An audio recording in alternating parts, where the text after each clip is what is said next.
অযোধ্যার রাম মন্দির হতে চলেছে ভারতের জাতীয় মন্দির। বুধবার এমনই দাবি করলেন উত্তরপ্রদেশের মুখ্যমন্ত্রী যোগী আদিত্যনাথ। এদিন রাম মন্দিরের গর্ভগৃহের ভিত্তিপ্রস্তর উদ্বোধন করে একথাই জানান যোগী। সেই সঙ্গে এও বলেন রাম মন্দির হবে দেশের অখণ্ডতা ও একতার প্রতীক। কিন্তু দেশের সর্ববৃহৎ সংখ্যালঘু মুসলিমদের ঐতিহ্যবাহী বাবরি মসজিদ ভেঙে দিয়ে যে জায়গায় তৈরি মন্দির, সেখানে কি করে দেশের অখণ্ডতা এবং একতার প্রতীক হয়ে উঠবে তা নিয়ে প্রশ্ন উঠছে বিভিন্ন মহলে। যোগী এদিন বলেন, 2 বছর আগে মহামহিম প্রধানমন্ত্রী নরেন্দ্র মোদী অযোধ্যায় রাম মন্দির নির্মাণ কাজের শিলান্যাস বা ভিত্তিপ্রস্তর স্থাপন করেছিলেন। সেই কাজ দ্রুত সাফল্যের সঙ্গে এগিয়ে চলেছে। রাম মন্দিরের গর্ভগৃহের ভিত্তি স্থাপনও হয়ে গিয়েছে। ভিডিওতে দেখা গিয়েছে ফুলের মালায় ঢাকা একটি ইট যোগী তুলে রাখছেন পাঁচিলের পাশে। সেই সময় এক পুরোহিত মন্ত্রোচ্চারণও করছেন। অনুষ্ঠানে উপস্থিত ছিলেন উত্তরপ্রদেশের উপমুখ্যমন্ত্রী কেশব প্রসাদ মৌর্য, ছিলেন 90টি মঠ ও মন্দিরের সাধু সন্ন্যাসীরা। তারা রাম মন্দিরের আন্দোলনের সঙ্গে যুক্ত ছিলেন। এদিন তাঁদের উপস্থিতিতেই স্থাপিত হল ভিত্তিপ্রস্তর। যতদূর জানা গিয়েছে, 2024 সালের লোকসভা নির্বাচনের আগে হবে অযোধ্যার নির্মীয়মান রাম মন্দিরের উদ্বোধন। চলতি বছরের আগস্টেই নির্মাণ কাজ শেষ হবে বলে মনে করা হচ্ছে।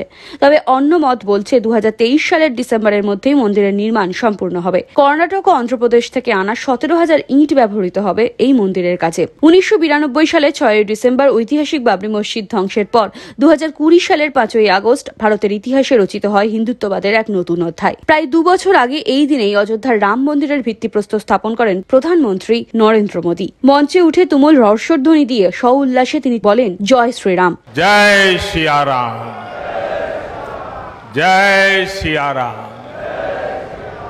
প্রধানমন্ত্রী ছাড়াও ভূমি পুজোর অনুষ্ঠানে উপস্থিত ছিলেন রাম জন্মভূমি ট্রাস্টের চেয়ারম্যান নিত্য গোপাল দাস, RSS প্রধান মোহন ভাগবত, উত্তরপ্রদেশের মুখ্যমন্ত্রী যোগী আদিত্যনাথ এবং উত্তরপ্রদেশের রাজ্যপাল আনন্দীবেন প্যাটেল প্রমুখ।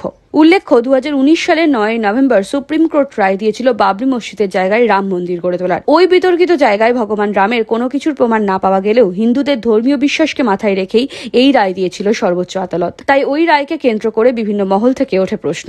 তারপরেই রাম মন্দির নির্মাণের কাজ শুরু করে গেরুয়া শিবির। কিন্তু রাম মন্দিরের জমি কেনা থেকে শুরু করে বিরাট দুর্নীতি ও আর্থিক কেলেঙ্কারি সামনে আসে। প্রস্তাবিত রাম মন্দিরের 2 কোটি টাকার জমি 10 মিনিটে 9 গুণ বেড়ে হয় 18 কোটি। রাতারাতি রাম জন্মভূমির জমি মহার্ঘ হয়ে ওঠে। কার্যত রিয়েল এস্টেট এবং সিন্ডিকেট ব্যবসার ক্ষেত্র হয়ে ওঠে অযোধ্যা। 2020 সালের ফেব্রুয়ারি মাসে শ্রীরাম জন্মভূমি তীর্থক্ষেত্র ট্রাস্ট গঠিত হয়।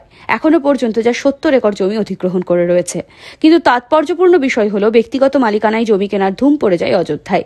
সেই দলের বিধায়ক থেকে মেয়র, উপজেলা শাসক, পুলিশ কর্তা, সরকারি আধিকারিকরাও জমি কিনেছেন।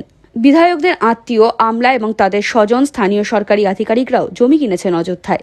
একাধিক চাঞ্চল্যকর অভিযোগের তদন্তেই এই তথ্য বেরিয়ে আসে। Bureau report, NBTV।